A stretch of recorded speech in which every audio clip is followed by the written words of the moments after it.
একটা প্রশ্ন করবো। ওই যে সেদিন এক দাদা এসে 5-6 লাখ টাকার একটা ইনভেস্টমেন্ট করালো না, ওটা মানে তুমি কিভাবে করালে? মানে ওটা কি লামসাম দিয়ে করালে নাকি না কোনো মান্থলি স্কিম? সেদিনে উনি এসেছিলেন 6 লাখ টাকার একটা ইনভেস্টমেন্ট করবেন বলে। তো আমি সেক্ষেত্রে লামসাম ইনভেস্টমেন্ট না করিয়ে আমি একটা মান্থলি ট্রান্সফার প্ল্যানের মাধ্যমে, অর্থাৎ সিস্টেমেটিক ট্রান্সফার প্ল্যান বলে এটাকে, এসটিপির মাধ্যমে আমি ওই টাকাটা ইনভেস্ট করিয়েছি এবং তার টাইম স্প্যান হলো 8 মাস। এবারে এক্ষেত্রে প্রশ্ন হচ্ছে যে লামসামে আমি কেন করালাম না, আমি এসটিপির মাধ্যমে কেন করালাম? লামসামে করালে একটা ঝুঁকি থেকে যায়। কি ঝুঁকি? কারণ মার্কেটে ওঠানামা থাকে। এবার ইনভেস্ট করার পরেই মার্কেটে যদি পতন হয়, অর্থাৎ কারেকশান হয়, তো সেই ক্ষেত্রে তার ওই অ্যামাউন্টটা নেগেটিভ দেখাবে এবং তার মনের মধ্যে একটা ভীতি আসবে যে আমি এই টাকাটা ইনভেস্ট করলাম, আমার টাকাটা পজিটিভের থেকে নেগেটিভ হয়ে গেল।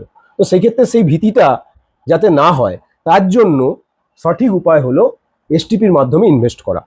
এই এসটিপির মাধ্যমে ইনভেস্ট করা কি? ওই যে আমি 6 লাখ টাকাটা যে 8 মাসের স্প্যানে আমি ইনভেস্ট করিয়েছি, অর্থাৎ মাসে মাসে একটা নির্দিষ্ট অ্যামাউন্ট একটি নির্দিষ্ট মিউচুয়াল ফান্ডে গিয়ে জমা হবে। যেমন আমরা একটা এসআইপি করি, এই রকমই এইটা একটা প্ল্যান।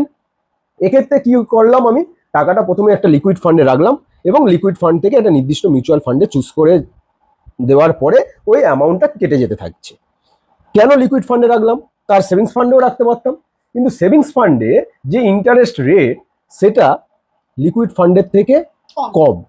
ওকে, তো সেই কারণে লিকুইড ফান্ডে টাকাটা রাখা হবে বেটার। এবং সেভিংস ফান্ডে রাখলে আরও একটা যেটা অসুবিধা হয় সেটা হচ্ছে যে তার নির্দিষ্ট অ্যাকাউন্টে টাকাটা রয়েছে, সে যে কোনো সময় খরচ করতে পারে।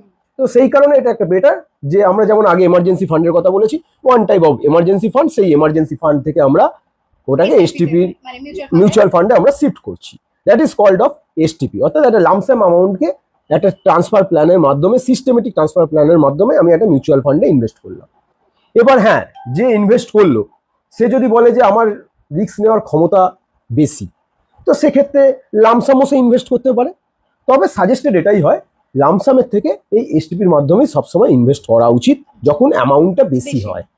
অ্যাবভ 3 to 4 লাখসের যখন অ্যামাউন্ট হয়, সবসময় এসটিপির মাধ্যমে করা উচিত। সেক্ষেত্রে কি হয়, কস্ট অ্যাভারেজিং হয় এবং গেনটা বেশি হয়। এরকম অনেক প্রশ্নই আমাদের মনে থাকে, যেরকম আজকে আমি করলাম, যেহেতু আমি সেদিনের ব্যাপারটা ডিটেলসে জানতাম না। তো আপনাদের যদি এরকম কোনো প্রশ্ন থাকলে ডেফিনেটলি আপনি কমেন্টে এসে করতেই পারেন, আর আমরা যথাযোগ্য তার সেইভাবে গাইড করার চেষ্টা করব।